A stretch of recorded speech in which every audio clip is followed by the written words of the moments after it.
মা, তুমি চিন্তা করো না, দিদি এখনই চলে আসবে বৌদ্ধ মশাইকে নিয়ে। তুমি এত ভেঙে পড়ো না মা। রাধা একা কোথায় গেছে? মেয়েটা আমার কেন যে এমন দস্যিপনা করে। তুই যা মা, দেখ তোর দিদি কোথায় গেছে। মা, তুমি এত কথা বলো না তো, তুমি অসুস্থ।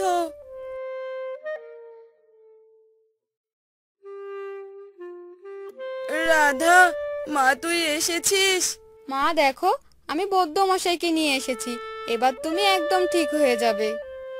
তারপর বৈদ্য মশাই রাধার মাকে দেখে। এরপর বৈদ্য চলে যায় আর তারা দুই বোন জমিতে যায়। দিদি দেখ, জমিতে কি সুন্দর মরিচ আর টমেটো ধরেছে। হ্যাঁ রে, এই ফসল বিক্রি করে মাকে ভালো ডাক্তার দেখাবো। অনেক গরম দিদি, চল বাড়িতে যাই, মা একা আছে বাড়িতে। এরপর তারা বাড়িতে চলে আসে। রাধার মা, ও রাধার মা, বাড়িতে আছো? প্রণাম মোড়ল মশাই। মা তো অসুস্থ, কি বলবেন আমাকে বলুন, আমি মাকে বলে দিব। তোমার বাবা গত হয়েছে অনেক দিন হলো, কিন্তু তোমার মা আমার পাওনা টাকা দেবে দেবে করে এখনো দিল না।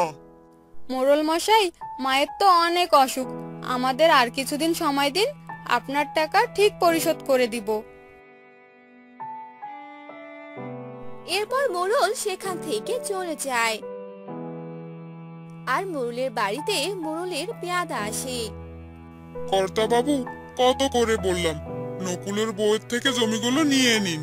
এখন ভালো হয়েছে, দুদিন পর যখন নকুলের মেয়েরা এসে সব টাকা দিয়ে যাবে, তখন আপনার সব আশা শেষ। কিরে হারু, এমন ক্ষেপে আছিস কেন? কি হয়েছে বলবি তো নাকি? নকুলের মেয়েরা যে তাদের জমিতে চাষ করছে, আর তাদের ফসলও অনেক ভালো হয়েছে। এই ফসল বিক্রি করলে আপনার টাকা শোধ দিতে সময় লাগবে না। না না, তা তো হতে দেওয়া যাবে না। ওই জমি যে আমার চাই চাই। শোন হারু, আজ রাতেই তুই যাবি ওই জমিতে। এই নে বিষ, এই বিষ পুরো জমিতে ছিটিয়ে দিবি। তারপর কি হবে কর্তা বাবু? যা হবে সকালে দেখতে পারবি। কিন্তু শোন, এই কথা যেন ভুলেও কেউ না জানে, তাহলে কিন্তু তোর রক্ষে নেই।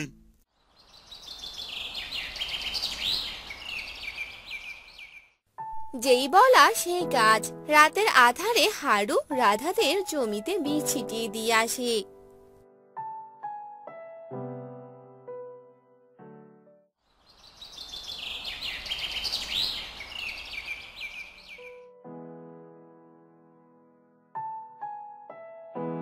হে ঈশ্বর, এ তোমার কেমন নীলা খেলা! একদিকে মা অসুস্থ, আর মোড়ল মশাই টাকার জন্য চাপ দিচ্ছে, এ সময় ফসলগুলো এভাবে পুড়ে গেল।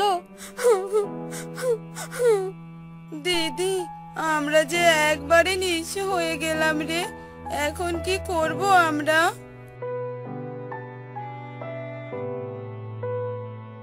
হায় হায়, কিরে রাধা, তোদের জমির ফসল এমন পুড়ে গেল কিভাবে? দেখো না কাকু, কাল বিকেলেও তো ভালোই দেখে গেলাম, আর সকালে এসে দেখি এই অবস্থা।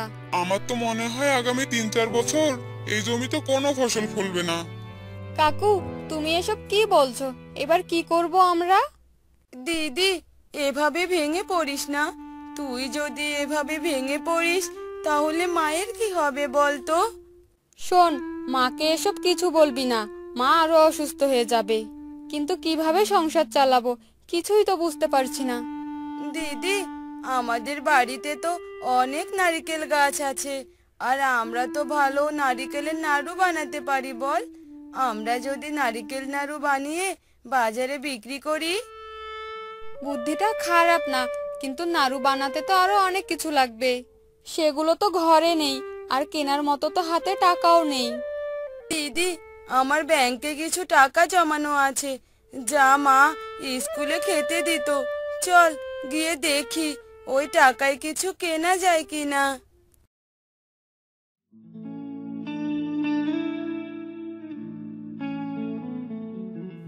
তারপর তারা দুই বোন মিলে নারকেল নাড়ু বানিয়ে বাজারে বিক্রি করতে চলে যায়। আর সেদিন তাদের বিক্রি অনেক ভালো হয় আর তারা অনেক টাকা লাভ করে।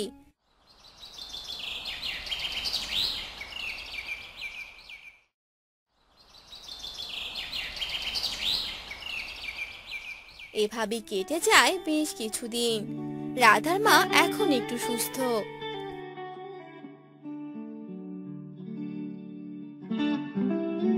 রাধা, রাধা, বাড়িতে আসো।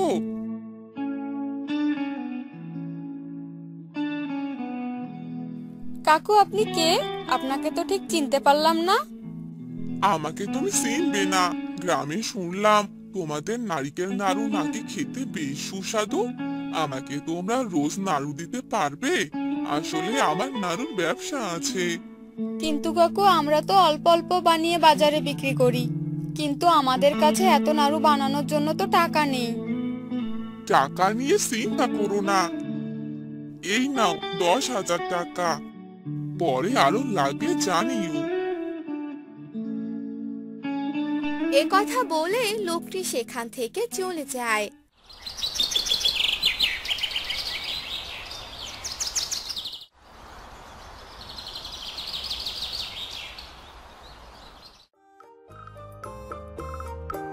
আর তারা তিন মা মেয়ে মিলে নাড়ু বানাতে শুরু করে। এভাবেই নাড়ু বানিয়ে তাদের অভাব দূর হয়। আর একদিন মোড়ল মশাই, এই নিন আপনার টাকা। আশা করি এখানে আপনার সুদ সমেত টাকা হয়ে যাবে। আর কখনো যদি আমাদের জমি বা বাড়ির দিকে পা বাড়ান, তাহলে পা কেটে রাখতে দুবার ভাববো না। আর ছোট হয়ে একটা কথা বলি, পরের অনিষ্ট করলে ভগবান তার নিজের অনিষ্ট করে বসেন।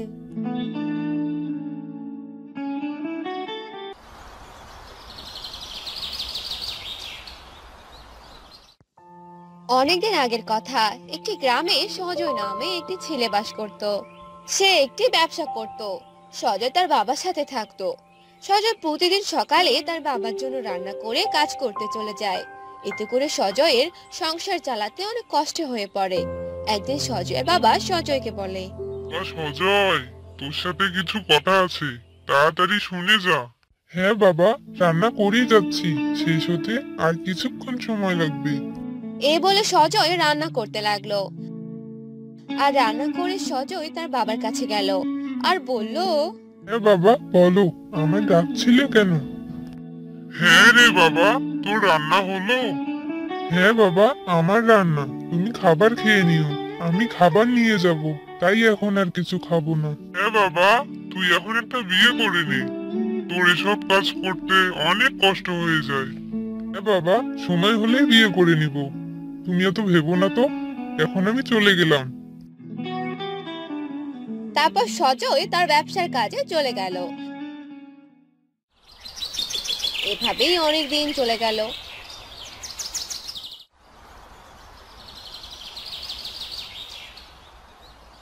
একদিন হঠাৎ করে সজয়ের ব্যবসার অনেক লস হয়ে যায়, যার কারণে ব্যবসা বন্ধ করে দিতে হলো। এ কি হয়ে গেল? আমার ব্যবসা যে পুরো বন্ধ হয়ে গেল, এখন আমি কি করব? কি করে সংসার চালাবো? এসব ভেবে সজয় অনেক দুশ্চিন্তায় পড়ে গেল। তখন সজয় তার বাবাকে সবকিছু বলে দিল। তখন সজয়ের বাবা সজয়কে বলল, বাবা, তুই কোনো চিন্তা করিস না, আমাদের একটা জমি আছে, সেই জমিটাই তুই এখন থেকে চাষ করবি, তাহলে আর কোনো সমস্যা হবে না। হ্যাঁ বাবা, ঠিকই বলেছো তুমি, এখন আমাকে এটাই করতে হবে, তাছাড়া তো আর কোনো উপায় দেখছি না। এই বলে সজয় তাদের জমিটা দেখতে গেল। এভাবেই অনেক দিন চলে গেল।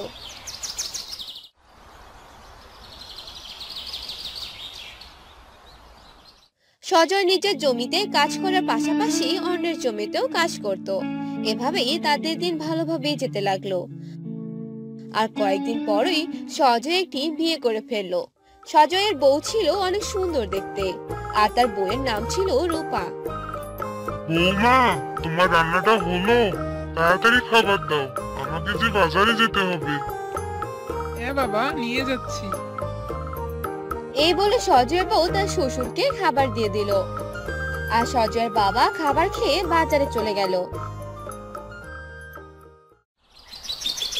এভাবেই কয়েকদিন চলে গেল। আর একদিন পরই সজয়ের সাথে রূপার অনেক ঝগড়া লেগে যায়। আর ঝগড়া থামার কোনো নামগন্ধই ছিল না। আর একদিন সজয় রাগ করে আরো একটি বিয়ে করে বউ বাড়িতে নিয়ে এলো। কি গো, এ তুমি কাকে নিয়ে এসেছো? মনে তো হচ্ছে নতুন বউ। আরেকটা বিয়ে করে এনেছি। তোমার ঝগড়া আর ভালো লাগছে না, এবার দেখি কিভাবে ঝগড়া করতে পারো। এ তুমি কি করলে গো? আমাকে আগেই ভালো করে বুঝিয়ে বলতা, তাহলে আমি আর তোমার সাথে ঝগড়া করতাম না। কিন্তু তুমি তো ঘরে সতী নিয়ে এলে। তা তো নিয়ে আসবেই, আমি তো তোর থেকে অনেক সুন্দর দেখতে, তাই তো আমাকে বিয়ে করে এনেছে। তোর থেকে আমি বেশি সুন্দর, তাই প্রথমেই আমাকে বিয়ে করেছে। প্রথমেই যদি আমাকে দেখতো তাহলে আমাকেই বিয়ে করে আনতো। আরে এবার থামো তোমরা। আমি বিয়ে করেছি যেন আমি ঝগড়া থেকে মুক্ত হতে পারি, আর এখন তো দেখছি আরো বিপদ হয়ে গেল। এ দেখি ঝগড়া আরো বেড়ে গেল। এভাবেই অনেক দিন চলে গেল।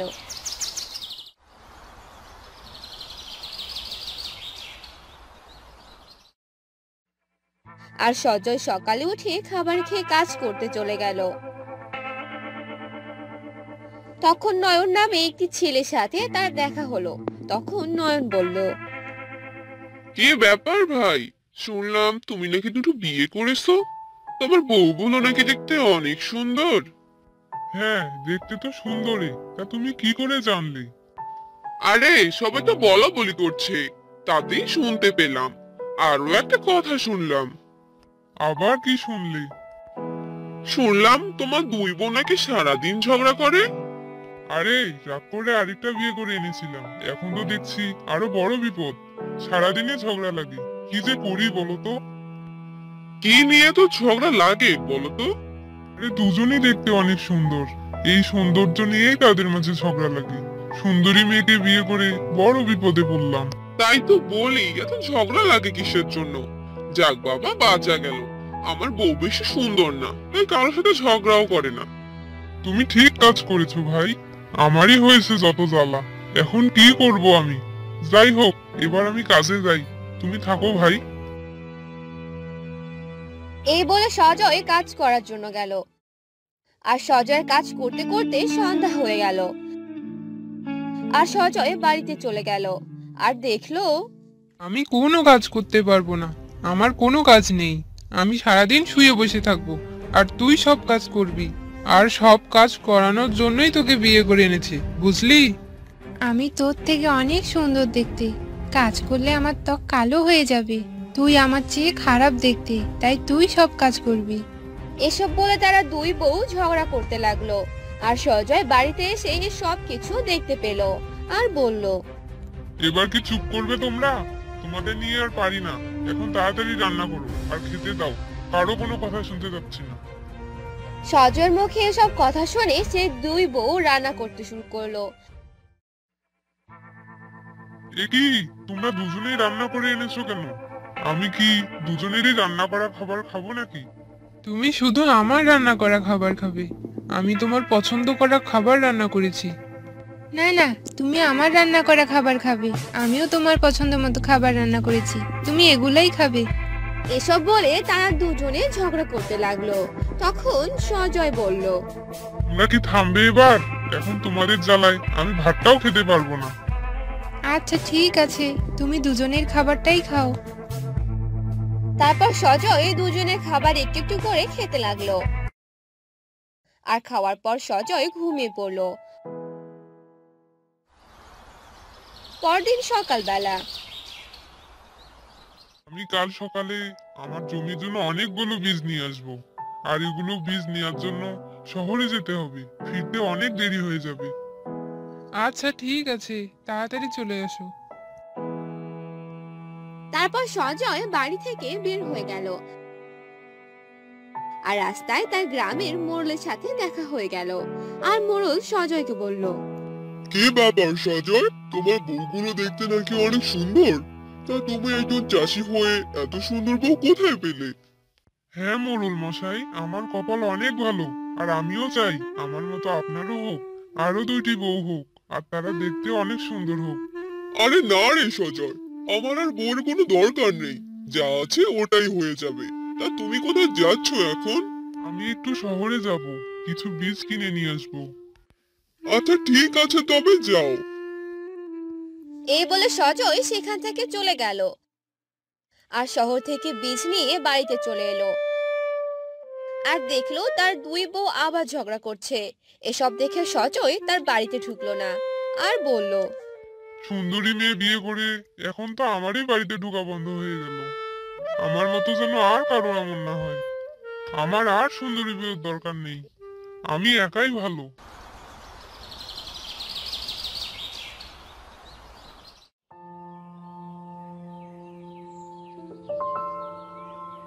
মা, বাবা, আমি শিকার করতে জঙ্গলে যাচ্ছি। শিকার করতে জঙ্গলে যাবে? এটা তো খুব ভালো কথা। তোমার সাথে কয়েকজন সিপাহীকে নিয়ে যাও। না বাবা, আমি একাই যথেষ্ট, আমার কোনো সিপাহী লাগবে না। তাড়াতাড়ি আসিস বাবা, তোর জন্য আমার খুব চিন্তা হয়। জঙ্গলে কত রকমের বন্য প্রাণী আছে, যদি তোর কিছু হয়ে যায়। তুমি চিন্তা করো না মা, আমার কিছু হবে না।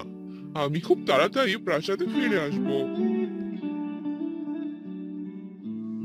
মা বাবার থেকে বিদায় নিয়ে রাজকুমার নীল শিকার করতে চলে গেল। যেতে যেতে রাজকুমার গভীর জঙ্গলের দিকে প্রবেশ করলো।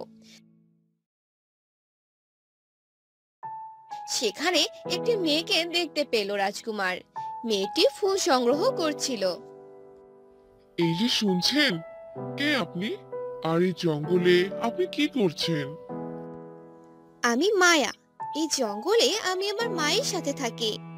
আপনি কে? আমি এই রাজ্যের রাজকুমার। সত্যি আপনি এই রাজ্যের রাজকুমার? জি, আমি এই রাজ্যের রাজকুমার। আমার নাম নীল। কিন্তু আপনি এই জঙ্গলে কি করছেন? আমি এখানে শিকার করতে এসেছি। ও আচ্ছা, জি। আপনার সাথে পরিচয় হয়ে খুব ভালো লাগলো। আমারও আপনার সাথে পরিচয় হয়ে খুব ভালো লাগছে। এরপর মায়া বিদায় নিয়ে চলে গেল। রাজকুমার মায়ের চলে যাওয়ার দিকে তাকিয়ে থাকলো। এরপর রাজকুমার শিকার করা বাদ দিয়ে প্রাসাদে ফিরে যেতে থাকলো আর ভাবলো এই জঙ্গলে একটি মেয়ে আর তার মা কি করছে। এসব ভাবতে ভাবতে রাজকুমার প্রাসাদে ফিরে গেল। কিরে বাবা, এত তাড়াতাড়ি ফিরে এলি যে? তোর শরীর ঠিক আছে তো? হ্যাঁ মা, আমি একদম ঠিক আছি। ঠিক আছে বাবা, তুই ঘরে যেয়ে বিশ্রাম কর। আমি দাসীকে দিয়ে তোর খাবার ঘরে পাঠিয়ে দিচ্ছি। আচ্ছা মা। দাসী, এই দাসী, তুমি নীলের ঘরে খাবারটা দিয়ে এসো তো। জি মহারানী, আমি এক্ষুনি রাজকুমারকে খাবার দিয়ে আসছি। রাজকুমার মায়ের কথা ভাবতে থাকে যে এত সুন্দর একটা মেয়ে তার মায়ের সাথে জঙ্গলে কেন থাকছে।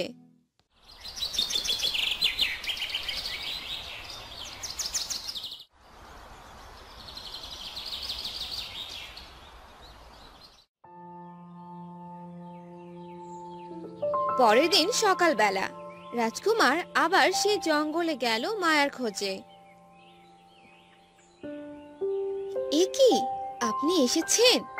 আমি আপনারই অপেক্ষায় ছিলাম। তাই নাকি? সত্যি তুমি আমার অপেক্ষায় ছিলে? জি, আসলে আমার বাহিরের দুনিয়া সম্পর্কে কোনো ধারণা নেই। আপনি কি আমাকে এই বিষয়ে কোনো ধারণা দিতে পারবেন? হ্যাঁ অবশ্যই, আমি পরের বার আসার সময় তোমার জন্য কিছু বই নিয়ে আসবো। ধন্যবাদ আপনাকে। আচ্ছা, আজকে আমি আসি, মায়ের ফেরার সময় হয়ে গিয়েছে। এই বলে মায়া সেখান থেকে চলে গেল। রাজকুমারও তার ঘোড়া নিয়ে জঙ্গল থেকে প্রাসাদে ফিরে গেল। এভাবে কিছুদিন চলে গেল।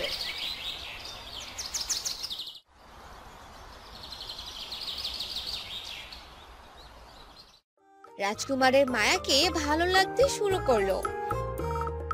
এরপর রাজকুমার তার মনের কথা বলার জন্য জঙ্গলে গেল। মায়া সেখানে আগে থেকে রাজকুমারের জন্য অপেক্ষা করছিল। মায়া, তোমাকে আমার কিছু বলার আছে। জি রাজকুমার, বলুন। আসলে তোমাকে আমার খুব ভালো লাগে, আমি তোমাকে বিয়ে করতে চাই। আমারও আপনাকে ভীষণ ভালো লাগে, কিন্তু আমি আমার মায়ের অনুমতি না নিয়ে আপনাকে বিয়ে করতে পারবো না। ঠিক আছে, চলো আমরা তোমার মায়ের অনুমতি নেই। এরপর তারা মায়ের অনুমতি নিতে মায়াদের বাসায় গেল। মায়ের মা ছিল এক দুষ্ট তান্ত্রিক। তিনি মায়াকে ছোট থেকে বড় করেছেন তার স্বার্থের জন্য।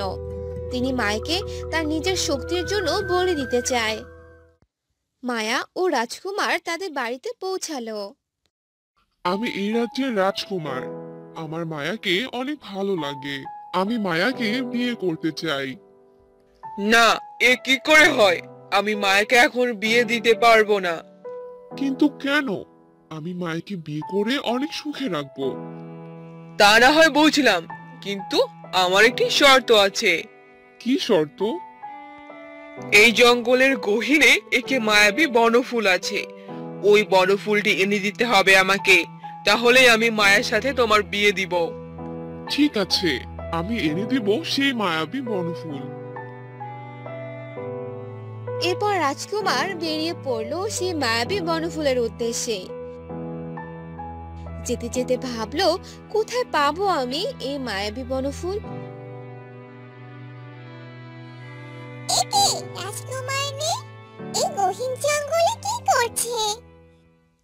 এরপর পরি নীলের সামনে গেল এবং জিজ্ঞাসা করলো, কি ব্যাপার নীল, তুমি জঙ্গলে কি করছো? আসলে আমি এখানে মায়াবী বনফুল নিতে এসেছি। কি, তুমি মায়াবী বনফুল নিতে এসেছো? এই ফুল তো শুধু এক দুষ্ট তান্ত্রিকই নিতে পারে।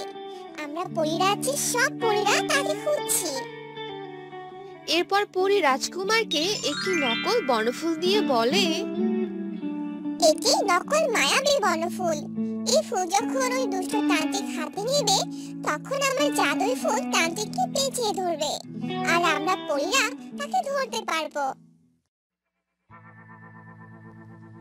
রাজকুমার পরীর কাছ থেকে ফুলটি নিয়ে মায়াদের বাড়িতে চলে গেল।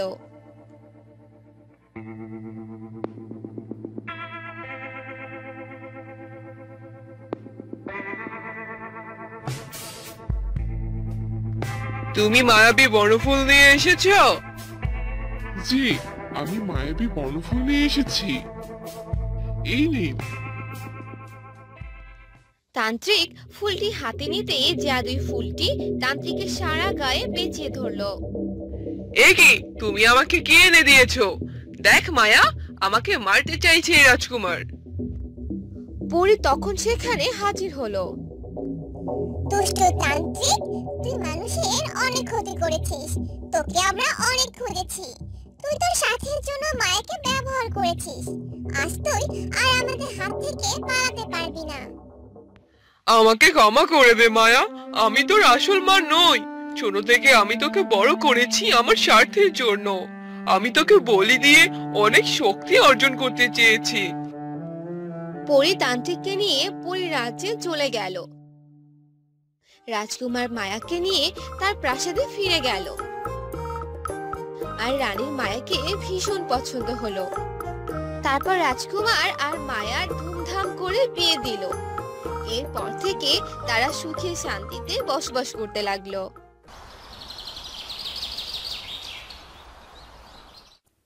শোন, আজ তো স্কুল ছুটি, চল না ওই বনটায় ঘুরতে যাই। আমার যে খুব আম খেতে ইচ্ছে করছে। ওই জঙ্গলে যেতে আমার খুব ভয় করে, কিন্তু তুই যখন বলছিস তাহলে চল। এরপর তারা চার বন্ধু মিলে হাঁটতে থাকে।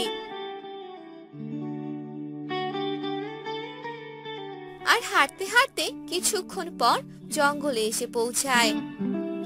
দেখ, চারপাশটা কত সুন্দর, কি যে ভালো লাগছে আমার। চল না আর একটু ভিতরে যাই।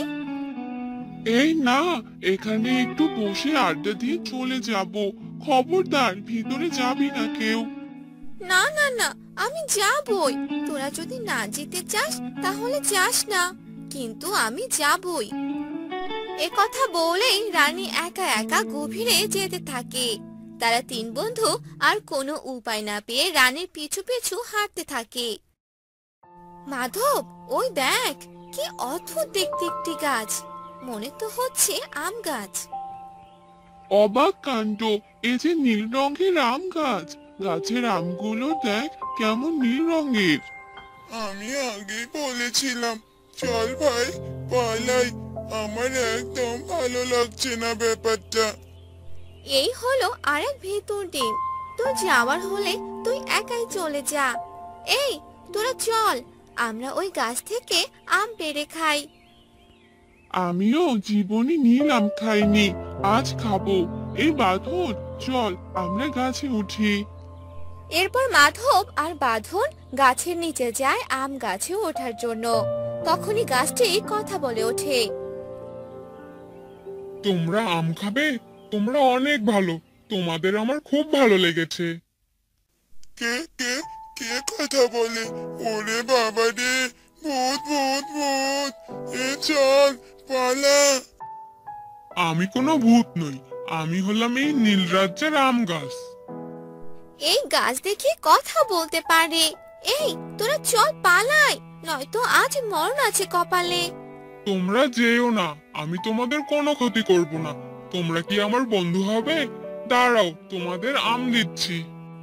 এরপর গাছ নিজে নিজেকে দুলিয়ে কয়টি আম নিচে ফেলে দেয়, আর সেগুলো চার বন্ধু খায়। আমগুলো খুব সুস্বাদু খেতে, আমাকে আর কয়টা আম দাও না। আচ্ছা, তুমি এমন নীল রঙের কেন হলে? আমি হলাম উপকারী নীল গাছ। আমার এই আম যদি কোনো অসুস্থ ব্যক্তি খায় তাহলে সে দ্রুত সেরে যায়, আর আমার পাতা ছিললে সেগুলো টাকা হয়ে যায়, আর আমার কাঠ দিয়ে বাড়ি তৈরি হয়। এসব কথা আর কাউকে বলো না বন্ধু। এখন থেকে আমরা যখনই সময় পাবো তোমার গাছের আম আর তোমার সাথে গল্প করতে চলে আসবো। আমার খুব আনন্দ লাগছে, আজ থেকে আমার 4 জন নতুন বন্ধু পেলাম। গাছ বন্ধু, আজ তাহলে আমরা আসি, অন্যদিন আবার আসবো।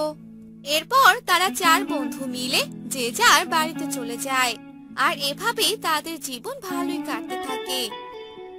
সুযোগ পেলেই তারা চার বন্ধু মিলে সেই নীল রঙের আম গাছের সাথে দেখা করতে যায়। কয়েকদিন পর গ্রামের একজন খুব অসুস্থ হয়ে যায়, কিন্তু অনেক ডাক্তার কবিরাজ তাকে সুস্থ করতে পারে না।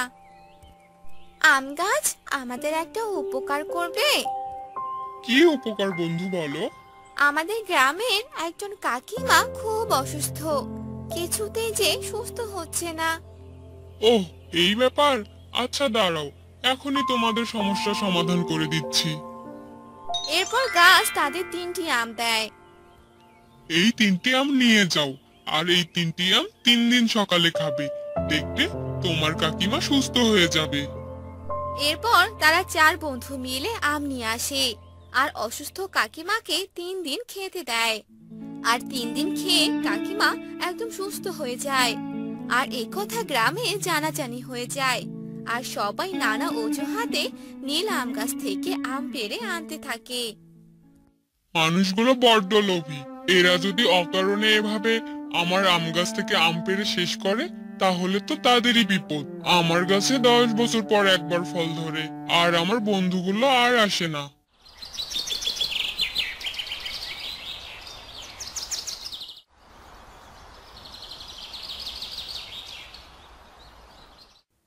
পরীক্ষার চাপে একদম মনে ছিল না। চল সবাই আমরা গাছ বন্ধুর কাছে যাই। এ কি অবস্থা গাছ বন্ধু, তোমার একই অবস্থা। গাছে যে শুধু কয়েকটি আম, আর তোমার রং কেমন যেন হয়ে গেছে। তোমরা এসেছো বন্ধু, সবাই যে আমার সাথে অন্যায় করেছে। মানুষ বড্ড লোভী বন্ধু। ওরা যদি জানতো তোমার পাতা দিয়ে টাকা আর কাঠ দিয়ে বাড়ি হয়, তাহলে আর আমরা এখানে এসে তোমাকে দেখতে পেতাম না। তারা যখন এসব কথা বলছিল তখনই আড়াল থেকে এক কাঠুরিয়া সব কথা শুনে নেয়। এ আমি কি শুনলাম? আমার কপাল যে খুলে গেল। কালকেই আমি এই গাছ কেটে নিয়ে যাব।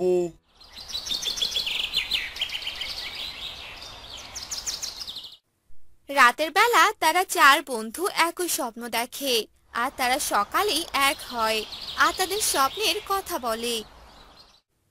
আমার মনে হচ্ছে গাছ বন্ধুর বিপদ আছে, আমাদের এক্ষুনি যাওয়া উচিত।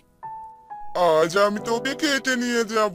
দাঁড়া, তোর পাতাগুলো পেরে আগে বস্তা ভরি। এ যে কোটি কোটি টাকা। তুমি আমাকে মেরো না। তোমার যত ইচ্ছে পাতা নাও, ডাল নাও, কিন্তু একবারে মেরে ফেলো না। কাঠুরিয়া নীল গাছের কোনো কথাই শোনে না, আর সে যেই না পাতা পাড়তে যাবে অমনি সবাই সেখানে চলে আসে। তোরা বাধা দিবি আমায়? আয় দেখি কার কত সাহস। কাঠুরিয়ার সাথে তারা সুখ দিতে পারবে না সেটা আগে জানতো, তাই তো তারা বোতলে করে মৌমাছি নিয়ে এসেছে আর কাঠুরিয়ার কাছে গিয়ে সব ছেড়ে দিয়েছে। কাঠুরিয়া মৌমাছির কামড়ের ভয়ে সেখান থেকে প্রাণ নিয়ে ফিরে যায়। তোমাদের অনেক ধন্যবাদ বন্ধু, তোমরা আজ আমার জীবন বাঁচালে। তোমাদের কাছে আমি চিরঋণী হয়ে গেলাম। ওসব কথা মনে রেখে একদম কষ্ট পেও না বন্ধু, আজকের পর তোমার ক্ষতি কেউ করতে পারবে না, তুমি সুরক্ষিত।